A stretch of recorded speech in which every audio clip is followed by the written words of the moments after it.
Okay, I think I'll go ahead and get things rolling here. I want to welcome you to the third in our spring 2024 seminar series on protecting prairies, becoming effective advocates for our endangered remnants. I'm Laura Walter, the Plant Materials Program Manager at the Tallgrass Prairie Center at UNI, and I'd like to take a few minutes just to introduce today's speakers. Brian Fankhauser is the Iowa Natural Heritage Foundation's Senior Land Stewardship and Blufflands Director. Working closely with a dedicated staff, he oversees the land stewardship efforts on INHF protected lands across the state. These diverse lands include remnant and reconstructed prairies, wetlands, oak savannas, and woodlands. In addition to his land stewardship duties, Brian works with private landowners, public agencies, and partners to protect important natural areas in Northeast Iowa. Gregg Pattison is a U.S. Fish and Wildlife Service private lands biologist based in Decorah. Gregg is part of a team of 5 biologists with the Iowa Private Lands Office. He works closely with many landowners and partners to restore habitat on private, local community, and county lands in the area. A primary focus for the program has been pollinator habitat, which includes seeding new areas to diverse pollinator mixes, but also finding remnant prairie, savanna, or wet meadow and fen areas to restore. I'm excited to learn about Gregg's work today, but I'm already a little bit acquainted with some of Brian's projects at INHF. As Plant Materials Program Manager, one of my tasks is to collect small samples of seed from remnant prairies for species we're interested in getting into seed production. This makes me really grateful for the land stewards who grant us permission to collect seed on the sites that they manage. And it makes me especially thankful for the work that they do to protect and care for our irreplaceable unplowed remnant prairies. So the pictures here show one of the sites Brian and his team at INHF manage. This is Heritage Valley in Alameda County. During a volunteer seed collecting event this past fall, one of the species I focused on collecting was this beautiful prairie grass. It's called Bromus calmei, if you like the Latin, and prairie brome or Arctic brome, if you prefer the English words. Because of the restoration work that they've done on this particular hill prairie site, it has one of the, well, I guess the healthiest population of prairie brome that I have seen in the state. And I hope that in a few years, you'll be able to purchase seed from an Iowa native seed grower, and that seed will carry the genetic legacy of this site in Alameda County, as well as other Iowa prairies. It's one small example of how the work that Brian, Gregg, and their teams do truly helps to preserve our state's natural heritage at multiple scales. Their care for remnant prairies preserves the beauty and the wildness and the diversity of these sites, along with genetic resources, the seeds that are foundational to our ability to restore prairies. So their work really helps us to be able to work toward our mission of empowering people to value and restore resilient, diverse tallgrass prairies.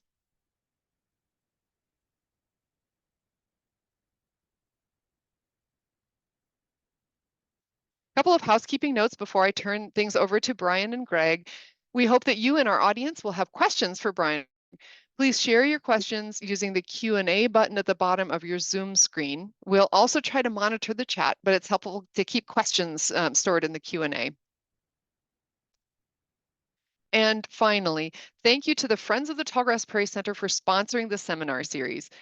We hope that you've enjoyed learning from our previous speakers, Tony Vorwald of Jackson County and Ray Hamilton, the owner and steward of Codfish Hollow Prairie, and John Pearson of the Iowa DNR. Videos of all 3 webinars in the series will be shared on the TPC YouTube channel within a few weeks. The culminating event in this series will be in person, an open house at the Tallgrass Prairie Center on the UNI campus on Thursday, June 20th from 4 to 6 p.m. with a rain date of June 27th. Fingers crossed we get some rain this summer. We hope also to see many of you there. And with that, I'll turn it over to Brian and Gregg. Thank you so much for being with us today and for being willing to share your experiences. So Brian, I think you're first in the lineup, right? I think so. Yeah. Thank Okay. you, Laura, for that introduction. You're welcome. All right, I will see if I can get my presentation up here.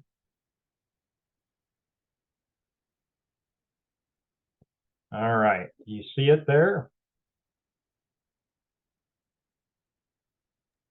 Still be loading. It's not showing up for us yet. Yeah.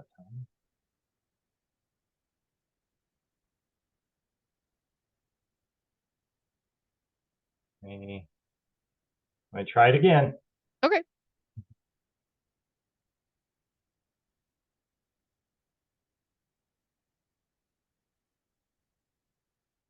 Now we're seeing your slide sorter.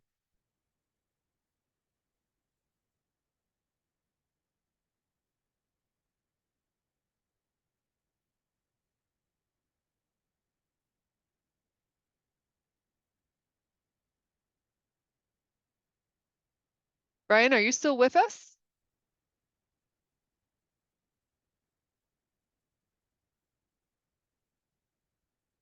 I think Brian has frozen up. Um, Anne, are you able to reach him?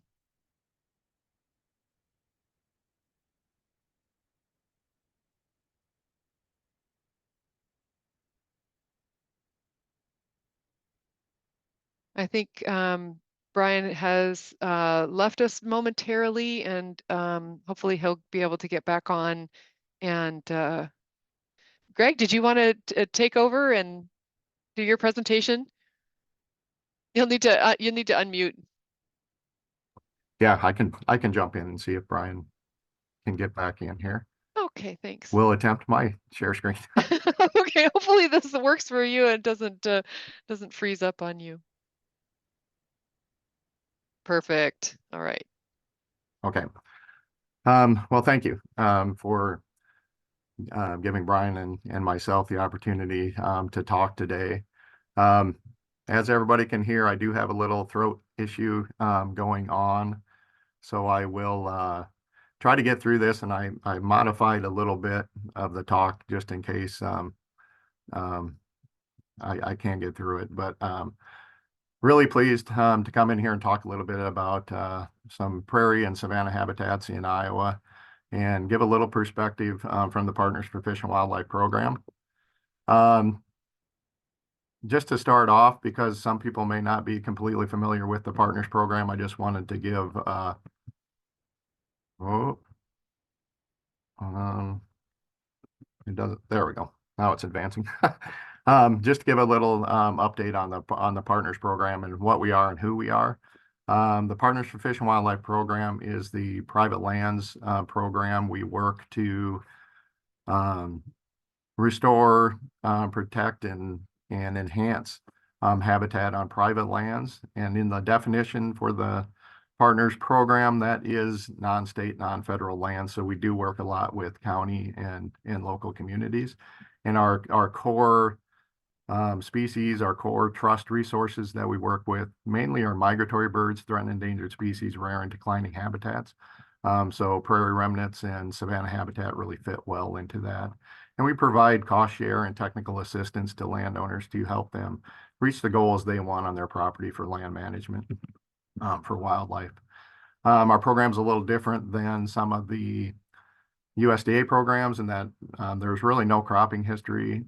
Any landowner is eligible for us to work with. There's no size limitations on the type of work we look at. The only things it really has to fit within some of our trust resources and kind of build those connectivities that we look for our wildlife corridors and different species habitats. And we do have some priority areas within the state that I'll share here in a minute. But the big part of the Partners for Fish and Wildlife program, of course, is building partnerships and working with landowners and all our partners across the state, from state and federal agencies, county conservation boards, local NGOs. The Iowa Natural Heritage Foundation is one of our great partners, the Nature Conservancy, Pheasants Forever.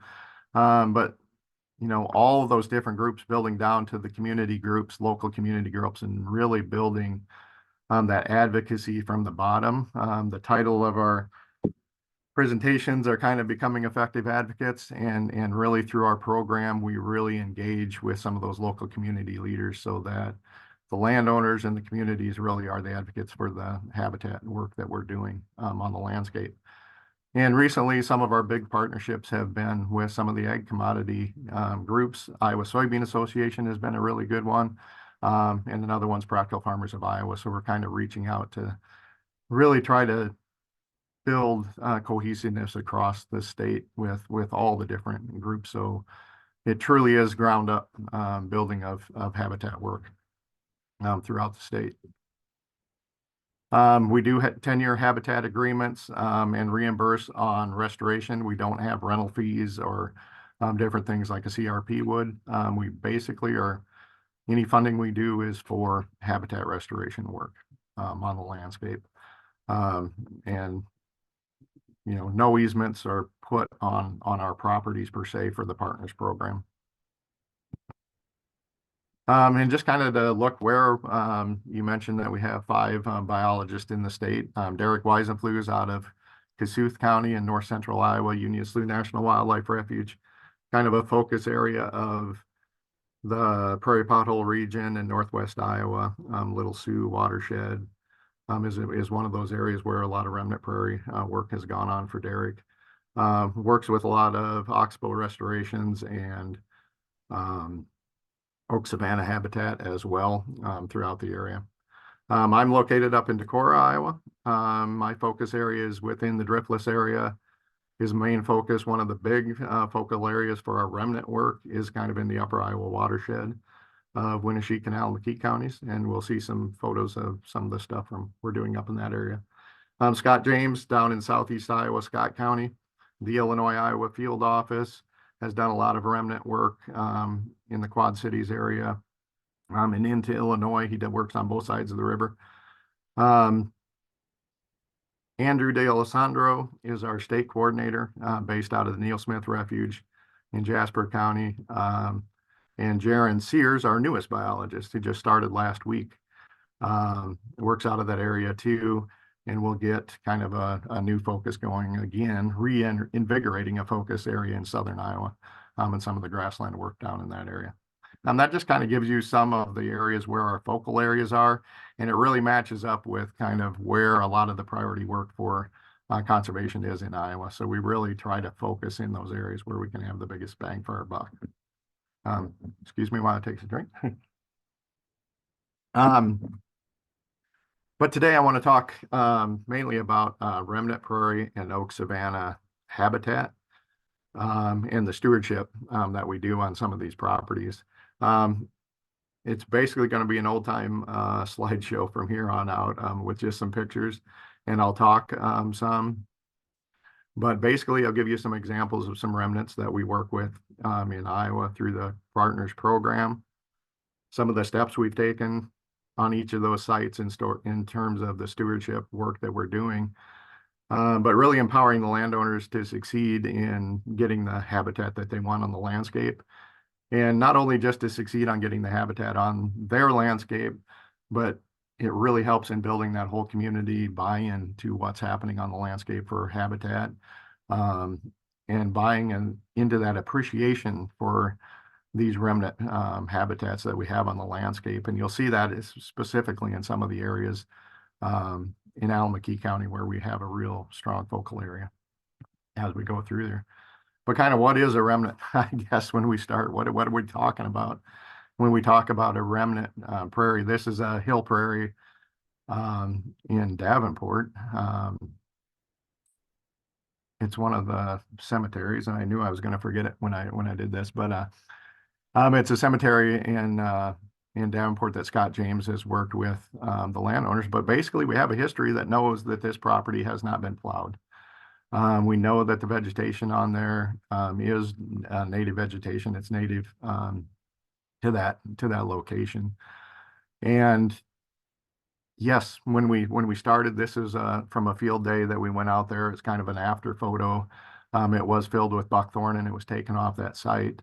So this is kind of the recovered after the restoration on the site.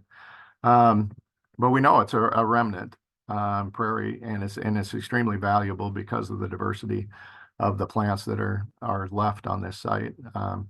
And it's a gorgeous example within an urban area where people can take out and schools can go out and can see what kind of remnant habitat look like. And you can see the oak savanna kind of in the background.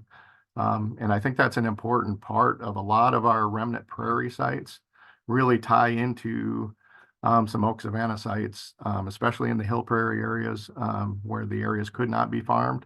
They may have been grazed, but it really ties into kind of that landscape scale where ecosystems kind of merge and become one almost. And that's kind of what, when I'm out looking at areas that the Partners Program can have the biggest impact on, is where we can kind of get those multiple complexes of habitats, savanna and prairie, existing together. I worked for several years in southern Iowa. Some of you may be familiar with Timber Hill Savanna. It's one of the highest quality savannas in Iowa, probably the highest quality savanna in Iowa, in my opinion. Has been managed by Sibylla and Bill Brown over the last 30 years. Bill has passed now, but Sibylla is continuing to manage the property. And one of the amazing facts about this property is that it's had continuous fire for 30 straight years on this property, and it just keeps getting better and better every year. But it didn't just start looking like this. This is what it looked like, and it's a poor photo from an early. I had to zoom it out a little bit for this photo, but you can see the undergrowth that they started with. And just to zoom back to what it looks like, you know, with this prairie remnant. And there are well over 200 species of native plants documented on this site. They did not have a real invasive understory on this site, but the dedication, the passion that they've poured into this, and then building the Southern Iowa Oak Savanna Alliance, which spread the information to the neighbors and spread it to other communities, and really got a passion for oak savanna going in southern Iowa. That led to a lot of restoration work over the last 20 years in southern Iowa for that. So a true advocate, if you will, for our prairie remnants and savanna remnants in southern Iowa.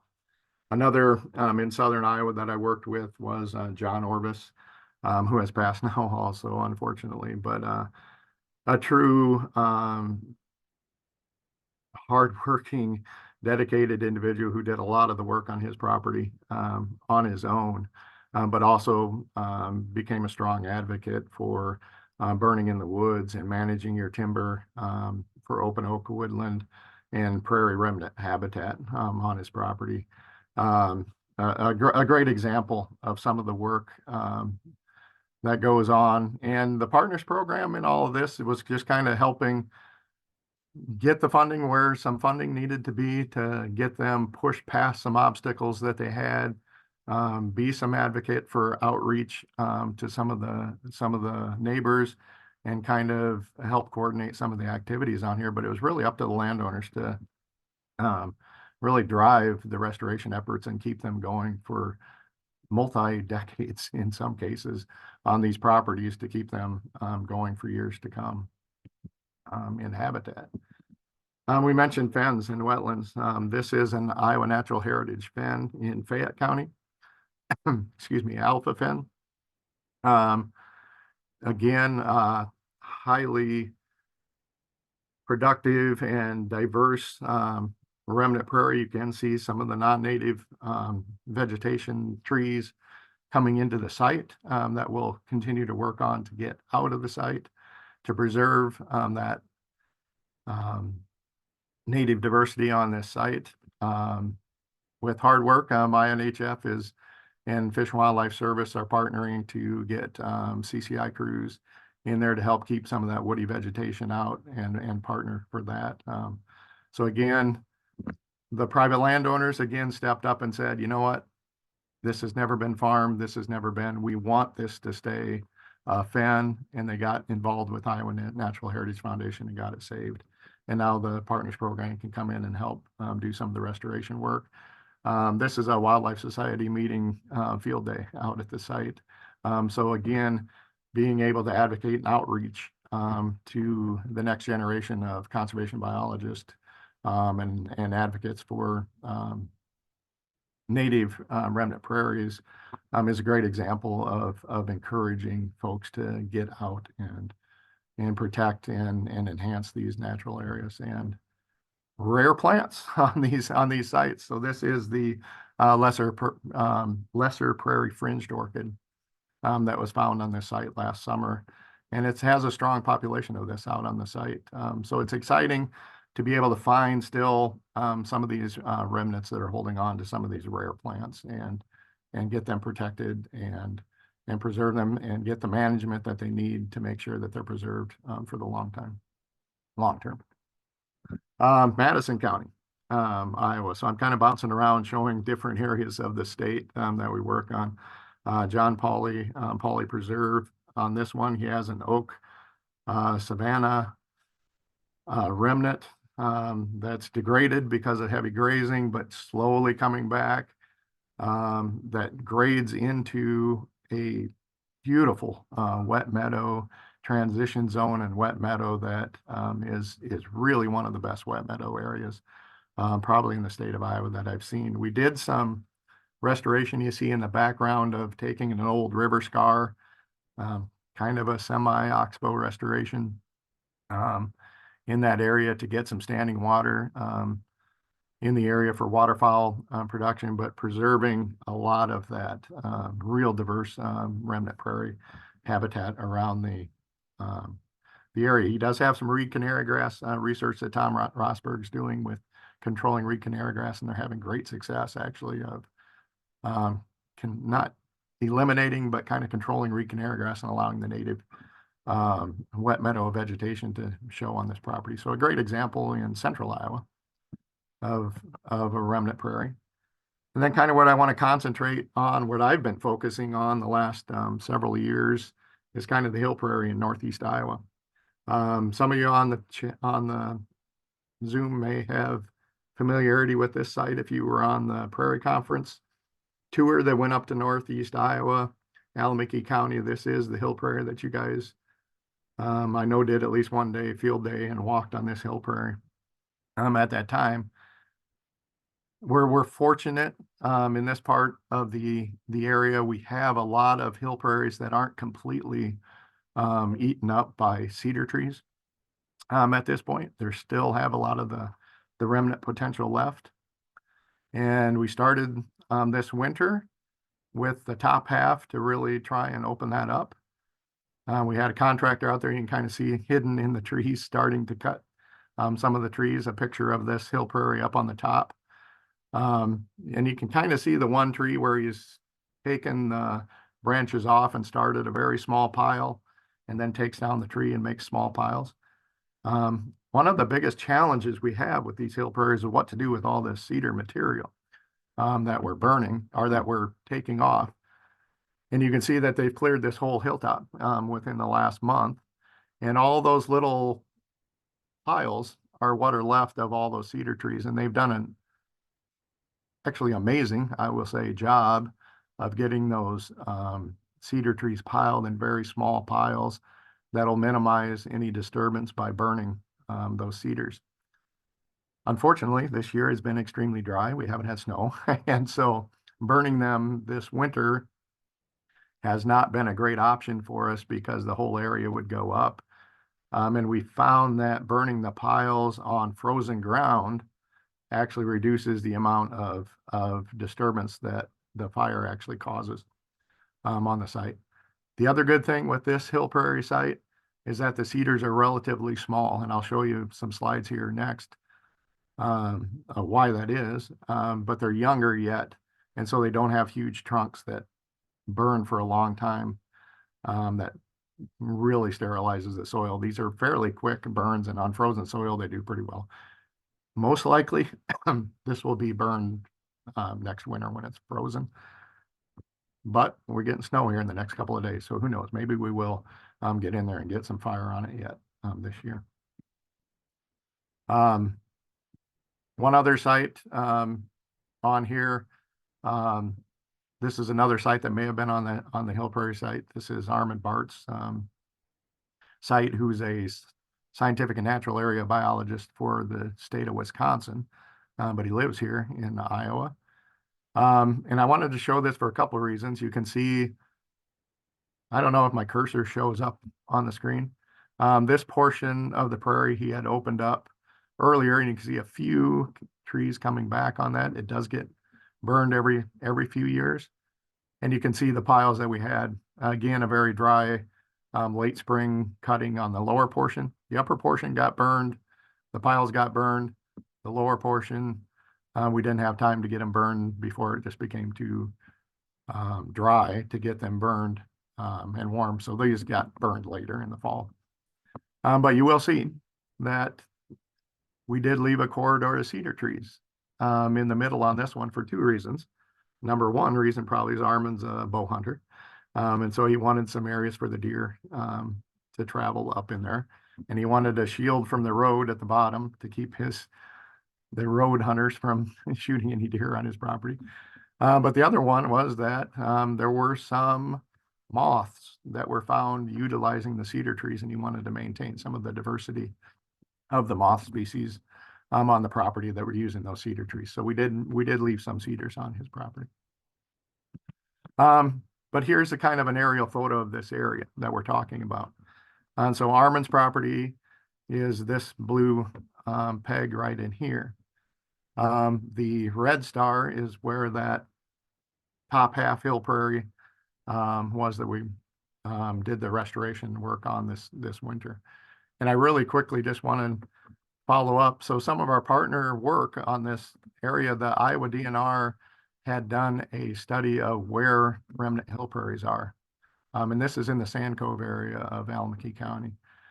And so all these white polygons are where those remnant hill prairies are in their location and proximity to each other.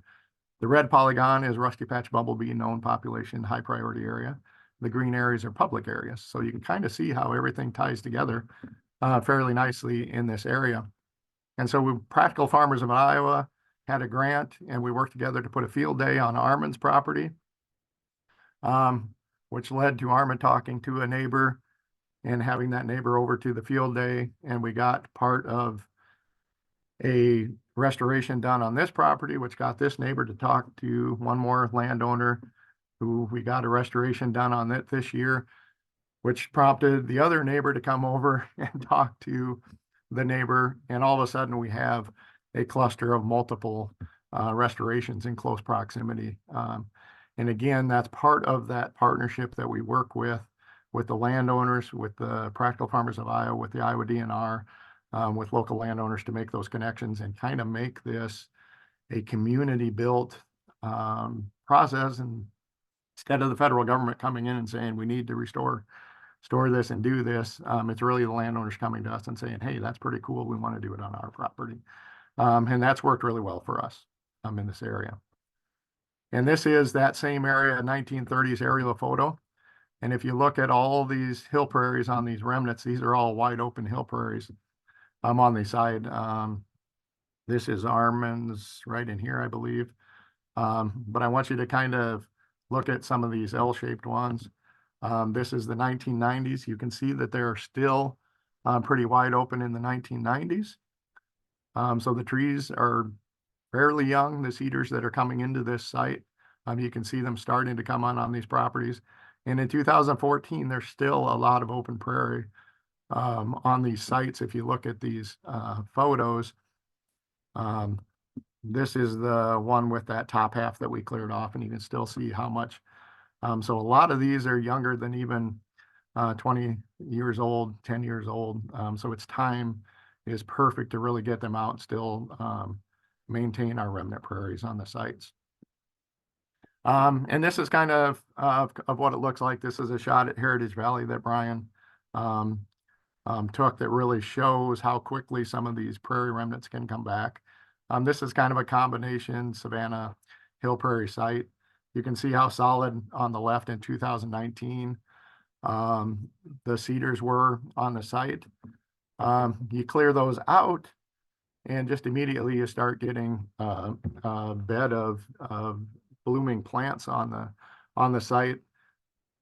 Obviously, a huge impact for pollinator habitat. These areas are where our rusty patch bumblebee habitat is, and this is kind of our strong area for that. So really, that's kind of it for me. I'll stop sharing my pictures on there and let my voice rest for a while, but just really that importance of building that community connection and building with those landowners, and then finding where we can have that connective habitats and really have that impact on the landscape. I kind of hope that's the picture that we drew on that for you. Yeah. And thank you. Thank you, Greg. That, yeah, really, I was I was taking a few notes here and there, but it was interesting to see how you connect with these other organizations, with the work of the DNR and doing some of the study of those hill prairies, and then the outreach that got neighbors talking to neighbors, and the way that can build. It's pretty impressive. Yeah, and I think that's the best way to really get some of these habitats, because one of the landowners came to me and said, I've never stepped foot up there, but I remember it wide open and I want it wide open again. And that was his commitment to it. And sometimes that's how simple it is, that commitment to them is just getting it back to what it was. Yeah, and it seems like we have kind of an opening right now where things haven't been closed for too long. But I don't want to take up much time because I want to turn things over to Brian, and hopefully your connection works better this time. I Don't know what happened. apologize, Laura. Yeah, all of a sudden my computer said it encountered a problem and needed to restart. So Oh, really bad timing. So we'll try this one more time. yeah, it worked so great in our little practice we did before It this. So it yeah, I did. think it'll go great. Okay, Okay. here we go.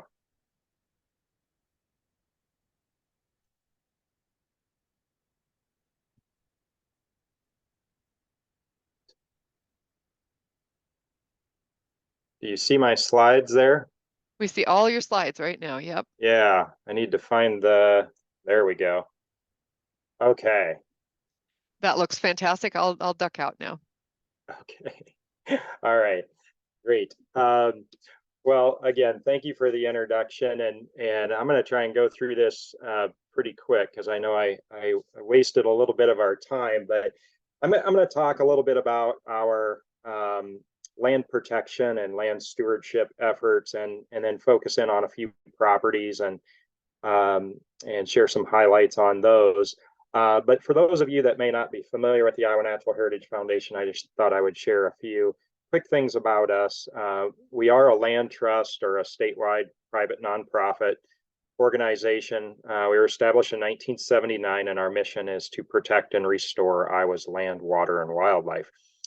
The only way we're able to do this is through partnerships, similar to what Greg was just talking about. So other nonprofits, public agencies, and a really important group here in Iowa are private landowners. And we wouldn't really be able to do this without our donors as well. They're the ones that support our work. We do a lot of different things to try and meet that mission. I have a few of them highlighted here, but the top two are the ones I really want to focus on. So the permanent protection of land, and then land stewardship. So when I talk about land protection, what I'm really talking about is doing some kind of legal transaction, whether that's a purchase of land, a conservation easement, a deed restriction, doing a transaction where the intent is to keep the land the way it is, or with future management, make it better from an ecological standpoint. And we often get asked, well, what kind of land are you trying to protect in Iowa? And really our focus is on natural areas like this remnant prairie out in western Iowa in the Loess Hills landform, and then other natural areas, oak savannas, wetlands, woodlands, and really an increasing amount of agricultural land protection we're doing as well. I would say there are kind of three basic areas we're doing land protection in. First is helping public agencies acquire land. And so the way this typically works is there's a property that's comes up for sale. Public agency is interested in owning and managing that, making it available for public use, but maybe they can't meet the seller's timeline. So in some of those cases, we can try and work with the seller to acquire the property and hold it until the public agency is able to acquire it from us. Another way is helping private landowners protect their land, and there are a variety of tools to do that. I would say two really common ones are reserve life estates, where the landowner donates the property, but they retain life use of that property. So they continue to live there, take any income from the land, pay the property taxes, control access. But then when they pass away, all rights of ownership comes to the conservation organization. Another really popular tool are conservation easements. And essentially a conservation easement, it's a perpetual legal agreement between the landowner and then a conservation organization where that landowner voluntarily restricts certain uses of that property to protect specified conservation values. And they still continue to own the land, control access, all those things, but the conservation easement stays with the land forever. So all future landowners have to abide by the same terms. So it is a good tool to protect land and keep it in private ownership. And then finally, because of our mission, we consider land that we own permanently protected.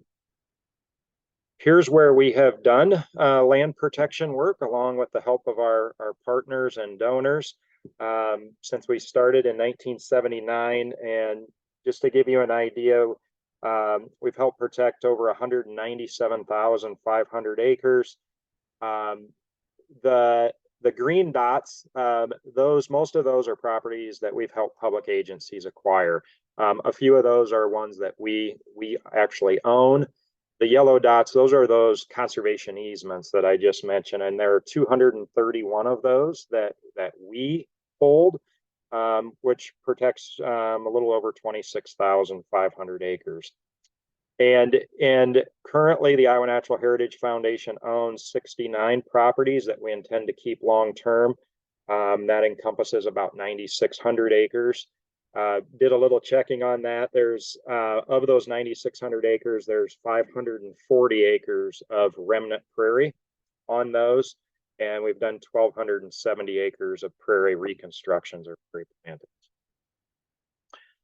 Okay, I want to shift quick to land stewardship, and I wouldn't say this is you can find a lot of different definitions for land stewardship or land management or restoration, but when I think about land stewardship, what I'm thinking about is trying to maintain or enhance the health, function, structure, and native diversity of our natural communities. And there are a variety of things we can do to try and accomplish that. I just have a list there. You can see some of these we do more frequently than others, but I'll highlight a few of these that we typically do. Inventory. I think all of us wish we could do more inventory work to find out what do we actually have on our properties. We do some of this ourselves, but a lot of it's done by volunteers, like this Audubon group. Occasionally we do hire people. Gregg mentioned Tom Rosberg earlier. We've hired Tom to do some inventory work for us. And but what we really like to do is find out as much as we can on these properties just to see what we have, because there may be something there that will, maybe it'll change our management approach a little bit or the timing of our management. So it's hard to get this information, but we do feel it's valuable. Another thing, we spend a lot of time doing invasive species control on our properties. Here you can see a group of interns scouring through a reconstructed prairie looking for non-native herbaceous species. So some of these species, we're hand pulling them, we're digging them with spades, we may be doing spot mowing or spot spraying. And occasionally we have a few places where we're working with one grazer. There's wild parsnip in this remnant pasture, and he'll let the wild parsnip get up to flowering, and then he'll close his cattle in there and they'll just pulverize it.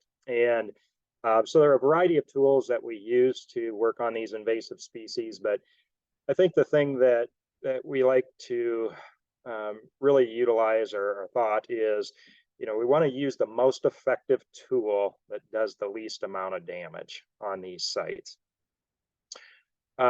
Besides the herbaceous woody control, there's, the herbaceous invasive control, we also do invasive woody control. So here are interns removing sumac from Hill Prairie in Alameda County. And then a very common site of things that we do in Northeast Iowa and the Loess Hills, taking cedar trees off of these hill prairies. We do quite a bit of prescribed fire for probably all the reasons you already know, but we can utilize that to somewhat alter the composition and structure of these natural areas. It certainly stimulates the native community, and we can use it to control some invasives. So it's a tool that we use pretty much in all of our natural areas. Off of some of these remnants, we collect seed that we then utilize on other plantings or enhancements. So we hand collect. We also use machinery on some remnants, but on reconstructions where we know the source of the seed. And then oftentimes that seed is going out on some agricultural land that we're wanting to convert to prairie for wildlife habitat and water quality issues. So, okay. Want to go through 3 properties here and highlight some of our remnant prairie work. The first one you've heard a little bit about already, Heritage Valley. This is an 1,190 acre property that we acquired in 2007. It's in western Alameda County. You can see the upper Iowa River that kind of snakes through the property. There's roughly 3.5 miles, large tracts of woodlands. There's about 300 acres of row crop on the property when we acquired it. But of special interest were the remnant hill prairies. And you can kind of see those are these lighter areas within the woodlands. You can see 3 of them here, larger one, some down in here. And so here's just a photo of part of the property. You can see kind of the topography and the diversity of the sites. And here's one of the larger hill prairies. But like I said, when we first acquired this site, these hill prairies were a pretty high priority for us. They were being invaded by eastern red cedars and some hardwood species, sumac and elm and black walnut in places. And so we got started on these right away. And one of the things we did was we started cutting and piling and burning cedar trees. And thank goodness for college students and their stamina and strength. This is really difficult work, but we feel like it's really productive too. Here's just another example. We do like to get the cedar trees off the slope if we can. But this was a rare occasion where there was a gravel road right at the base of the hill prairie, and the neighboring farmer helped us out getting those cedars off site. And here's just a before photo. If you look back in the 1950s aerial, this was pretty much wide open prairie. And that's what it looks like today. And there was no planting of prairie on that slope. That prairie was still in the understory. It was really suppressed, but just removing the cedars and giving it some time and getting some fire on there, it's responded very well. This was a project still at Heritage Valley. The yellow and green outlines just define where we did 2 different projects. These were in cooperation with Gregg and the Fish and Wildlife Service. But these are 1930s aerial photos, and what you can see is how open this was, and scattered trees through here.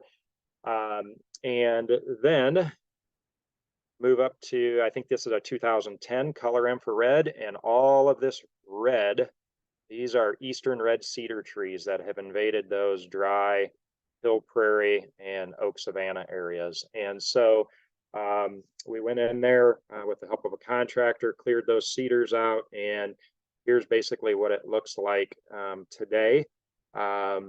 Much more open. There are still some hardwood trees in there that will likely be taking out, but we're getting it back to more of what it was like, at least in the open structure.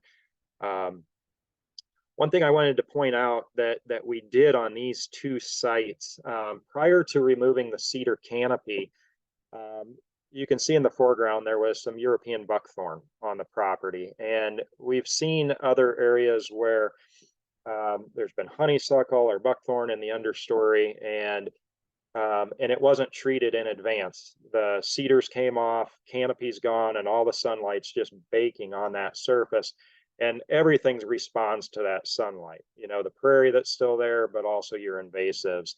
And sometimes things like this buckthorn, they can just explode and really take off and get ahead of you. And so we went in and we spot sprayed the buckthorn. Some of it was small enough we could hand pull, but we really made an effort to try and deal with that before we removed the canopy, and I think it was quite effective. Here's the contractor doing the work. This was mostly hand cutting, piling, and burning. You can see how dense the cedars are. Here's kind of part of the project in progress. The cedars in the foreground have been removed. You can see some of the prairie in the foreground, and you can see again how dense the cedars are there in the background. And the next photo is just going to be slightly tilted to the right here, but that is that same site 2 years later, and you can see how the prairie's really starting to respond in there.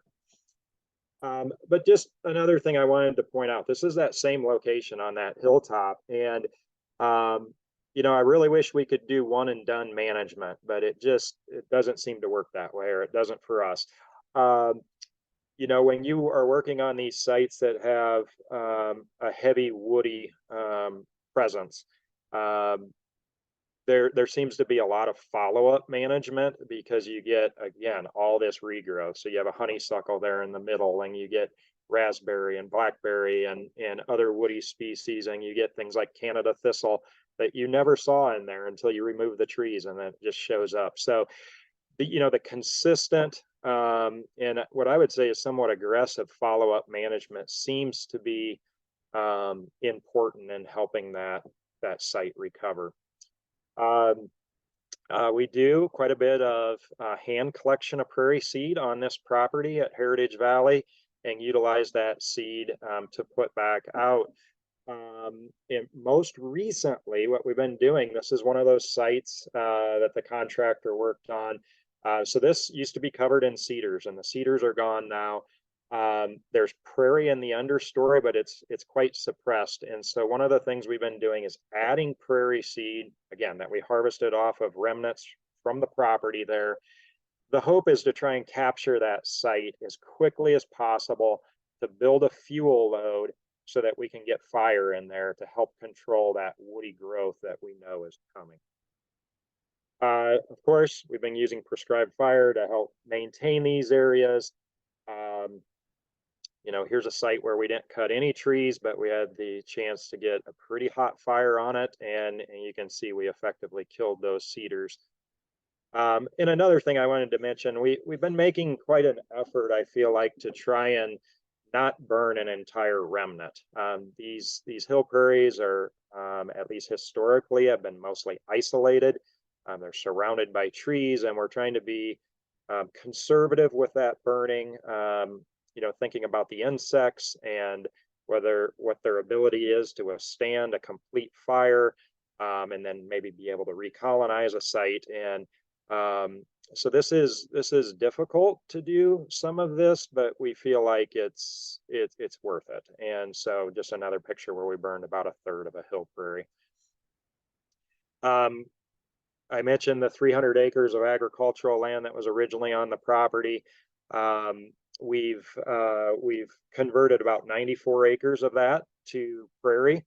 And I did forget to mention the hill prairies at Heritage Valley. There's about 25 acres of hill prairie that we're actively managing on that site. And I guess just to kind of close out on Heritage Valley here, one of the things I'm most excited about here recently, and this has been in part due to the help that Gregg's been able to bring with the Fish and Wildlife Service funding, is, you know, we've finally been able to get some of these remnants so they're nearly connected. So here I'm standing on a hill prairie, and this hill prairie back here you could never see until we did the clearing, and so now they're becoming a little bit more connected, which I think has a lot of benefits, especially for insects. Plus the plantings that we're doing, like in the foreground here, with the hill prairie in the background, we're just building a larger complex of prairie. You know, this helps buffer this remnant in the background. So pretty excited to see how this is developing over time. Okay, I'm going to keep moving here. So this is Coton Beetle Prairie in Franklin County. This is just east of Sheffield, a few miles. So we're kind of out in the Black Desert, but this is a 40-acre parcel that, you know, was saved from the plow, or at least most of it. And we acquired this property in 2005 from Daryl Coton Beetle. Some of you may remember Daryl. He used to have the Iowa Prairie Seed Company, and he utilized this prairie for about 15 years to harvest seed from and use in his prairie seed business. In a little bit here, I'm going to mention an area. There was a portion over here on the southeast side that was actually farmed a couple years. And I'll talk about that. And here in this photo, you can see that the county actually quarried a little bit out of here. But this property is quite diverse, and we're going to find out how diverse from a floristic standpoint soon. We're going to have Tom Rosberg do a floristic inventory for us this year, and we're excited to see some of those results. But what's neat about this site is there's quite a change in hydrology as you move across this property. So down in this area, it's really wet. And as you move upslope, you get on these hilltops, and it's just really gravelly, shallow soil, and quite xeric. So in these lower areas, you see things like great blue lobelia and swamp lousewort, and then you move upslope and you get silverleaf scurf pea and rough blazing star, like you see there. And then in between, it's kind of everything else. And I mean, it's just a beautiful property. And what we've been really focusing on this site over the years has been some of the herbaceous invasive control, wild parsnip, sweet clover. And then in the background there, you can see some of the trees. I just wanted to point out on this one, this was kind of neat to see. This is somewhat of a valley out there, but it was full of green ash and some elm trees, and we went through there, and you can see we frilled or girdled a lot of these, and as they died, and over the next couple of years, this area got noticeably wetter. And I think it was just because these trees were not doing any more evapotranspiration, and that soil was just staying wetter. And so it was pretty neat to see that. This is that area that I mentioned that had been farmed. Our understanding is they tried to farm it for a couple years, and it just did not produce a crop. And so they got it into CRP, and of all things, our understanding is they planted it to switchgrass, a cultivar, and then sweet clover. And but you can see there's a lot of cool season non-native grasses in here as well. And so here we are doing a late spring fire to try and help control those and stimulate the natives that really have kind of come back on their own. And we've harvested seed on this site that we've utilized on that area that had been farmed at one time, but also on some prairie reconstructions in other places in kind of north central and central Iowa. Okay, and finally, going way out west into the Luss Hills, just west of the little town of Pisgah and next to the Luss Hills State Forest, the Armstrong property. It's a 160-acre property that we purchased in 2020. The dark green, these are agricultural fields all through here. And then this tannish color, this is remnant prairie, you know, invaded by trees. There are some oak, savanna-like areas in places. But there's probably roughly 75 acres of remnant prairie on this site. Just a couple interesting notes. We did have Tom Rosberg do an inventory of this site in 2021, and he found a total of 170 species on the property, and 150 of those were native, and 108 of those 150 were prairie species. So pretty good diversity in this prairie. You can see some of the prairie ridges and slopes right through here, the agricultural land in between. Here's one of the ridges. I don't know that I've ever seen so much lead plant. It's just, it looks like it was planted really heavily, but obviously it wasn't. But this is a really nice site. And what we've been concentrating on, and just, you know, just the few years that we've owned this, has been trying to push back some of this woody invasion. So, you know, things like ash and elm, dogwood, you can see how it's moving out into the prairie here. And so gone in, cut, treated. Another area that had, you know, quite a bit of eastern red cedar in it. Same thing here. We burn that up later. We've been doing a little bit of prescribed fire on this site for all the reasons that I've mentioned before. You can see some of the crop ground behind the guy here with the leaf blower. Some of this crop ground we've recently converted to prairie, utilizing seed that we've collected off of the remnants. And so we're hoping to buffer these remnants a little bit and kind of build on that habitat and get some of the lower quality agricultural land out of production. So I think that is all I have. So I'll go ahead and stop sharing here.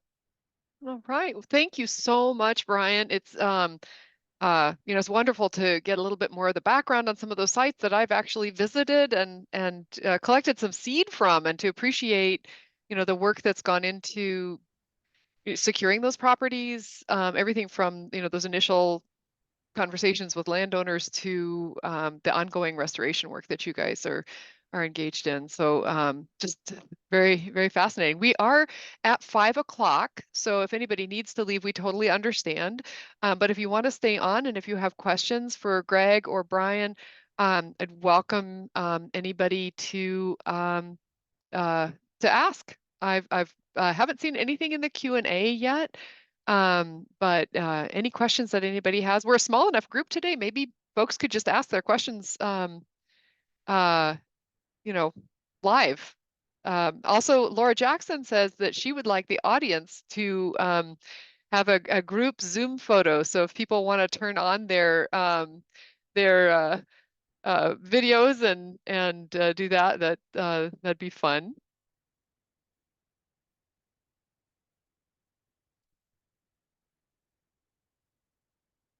All right. Good to see those faces. Oh my goodness, I love the cat. Is the cat also watching today? Okay, good.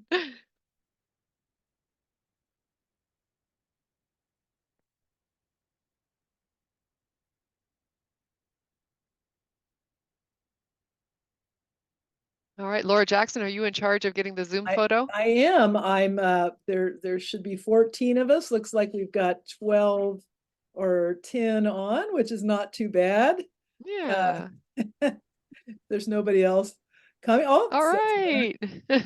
we like to talk about and promote the seminar series and talk about the what fun we're having, but there's no photos for it because it's all online. So everybody give us your best smile, and I'll go ahead and click. Here we go. 1, 2, 3. Perfect. Right, Thank you nice. so much.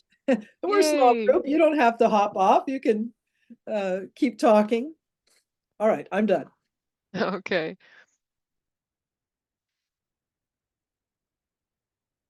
Well, I guess if I'm not hearing other questions right now, but I have a few kind of in my back pocket. And those are one of those related to resources. I mean, learning more about the Fish and Wildlife Services programs was really interesting to me, because that indicates that there are some resources out there that not everybody may be aware of. So let's talk about some of the resources that that you would love to see. What do you need more of, and what could the community who's interested in prairies, also our state, our local county governments, what could you use that would be really helpful? Either one of you. I'll jump in first, Greg. I'm sure you have really good input on that. But I think a few things that are maybe obvious, but funding always seems to be an issue, and sometimes it's there are programs that are out there, but the cost share that is available isn't adequate. And so even though there is a little bit of money there, it just doesn't cover enough of the true cost of doing some of this work. So if that could be increased, there are getting to be more opportunities through like NRCS for doing some of this work. But another thing that we kind of seem to be seeing is maybe a lack of contractors, and people that are willing to go out and do this work for hire. Sometimes the work isn't consistent, and so it's hard to be able to build a business off of that. And some of the work is really labor intensive, and so as we get older, it's harder to do that. And so insurance with fire can be an issue for some folks, but I think it would be good if we had a few more private contractors out there, because I do feel like there are folks that really want to do this, but they can't do it themselves, and they have a hard time finding somebody that can. So I don't know, Greg, can you build off of that? Yeah, I echo what you said. With the contractors, we're starting to get a trickle of here and there, a few people that want to kind of get started in it, but it is tough because it's seasonal, it's sporadic based on the funding that's available, and the grants that we can get to bring in the funding, and who's doing the different projects and funding and priorities, and priorities change over time and all those types of things with the funding. So it's kind of hard to have that consistent through. But the biggest question I usually get mostly with landowners, especially if they have smaller sites that they think they can handle on their own, is just the how to do it. And that's where we can do a lot of the technical assistance with them.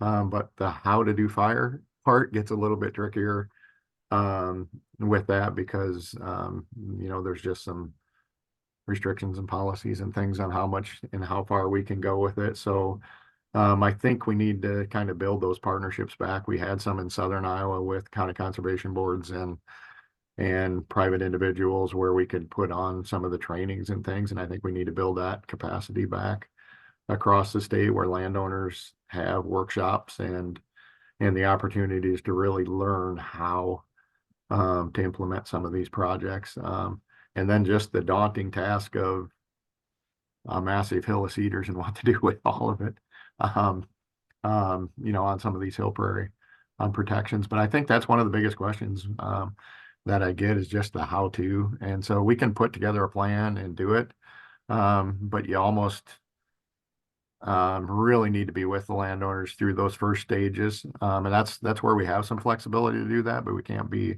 in all places at once, of course, but really to guide them through getting started and getting projects going. So more boots on the ground would be great for doing that. That's really great. Those are such important comments, and it really resonates with a lot of what we observe on the ground, and a lot of the questions that we get from people, that they need help getting this work done.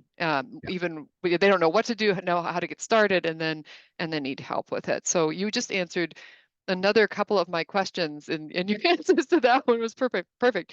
And we'd love to see more opportunities for young people to get into, conservation as a profession, whether that be working for an agency or an NGO or starting their own business as a contractor. So if we could find ways to make that more consistent, more livable, that would be fantastic.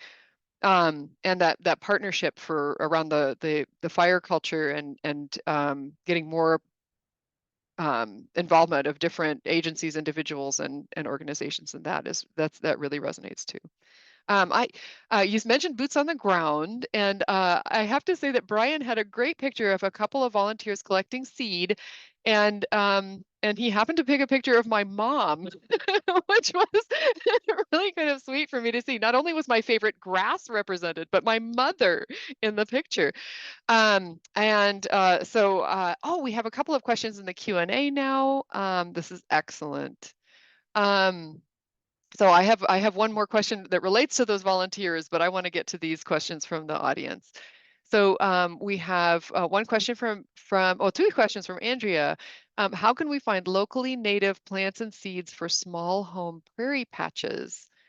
And does one of you want to take that on, or if you want to throw it in my direction, I'd catch that ball too. I think you should start, Laura. Okay. All right. I want to put in a plug there for the Tallgrass Prairie Center's Yes. website, tallgrassprairiecenter.org. There we have a resource that's called the Iowa Seed and Service Providers List. And it's up to date. We update that annually or sometimes even more frequently than that. And that includes people who sell seed, and it includes a designation for whether or not they track the source of that seed, and then you'll know if you could ask them, is this Iowa local seed? And some of them also sell plants. Andy Olson put a link to that directly to that resource in the chat if you want to click on that and get that. And then Andrea also asked, what resources are there, books, etc., for identifying native plants in my yard? There, I think I could field that one, but you guys jump in if you'd like to, Brian or Greg. Some of my favorite ones are websites. There are also some excellent field guides available. And Laura Jackson's adding some of her thoughts. We do have a page on our website for that as well, for wildflower field guides. So I think she'll probably post that link soon. Or she's working on it. But I really love the Minnesota Wildflowers website and Illinois Wildflowers. They cover most of the species that you'll find in Iowa, especially the common species, and they provide different kinds of information, but really good stuff. So those are two sites. There's also Iowa Prairie Plants, which has beautiful line drawings and information about the county distribution of those plants in Iowa. So those are three resources that we use a lot. And I think Andy has also posted the link for that resource page. So you've got that info. Thanks for the questions, Andrea. And I think a few of those books that you mentioned, Laura, are available through the University of Iowa Press. Oh yeah. They have a good website where you can find several of those. So yeah. Yeah. So my final question for both of you, it relates to the volunteers and getting people involved. What's the best way for people to get involved and help out with our remnant prairies and savannas and fens and the like? Do you want to go first, Brian, on that one? No, I can. I mean, so at least through the Iowa Natural Heritage Foundation, we have a pretty active volunteer program. Unfortunately, our volunteer coordinator, Melanie, is switching the job, but we will fill that position again. But we've had a program now for a little over 10 years, and it's pretty easy to go to our website and find out about events that we're having around the state. And we can use volunteers in so many different ways and capacities out on the land. Sometimes it's people just helping us if if they have a skill set where they know how to identify plants or birds or whatever, they can help in that way. If they want to collect seed, they can do that. It doesn't have to be through a formalized event. We can, if there's a property near them and they want to do something there, we can coordinate things with them. Sometimes we can get them equipment, and we try and make it as friendly to them as possible. And I just want to say that the volunteers that we have been so helpful to us in many ways. I mean, we have people that help us with burning, with seed collection, with invasive species control, inventory work. It's great. So I think there are a lot of opportunities out there, and I don't know, Greg, if you have other ones you can think of. Well, for us with the National Wildlife Refuge System, like the Neil Smith National Wildlife Refuge Friends Group volunteer activities that go on, I'm out there through our partners program and the work that we're doing. We probably don't utilize volunteers as well as we probably should, but we're coordinating with individual landowners and things a lot. It's a little different than having the refuge lands and things for the volunteers to go out on.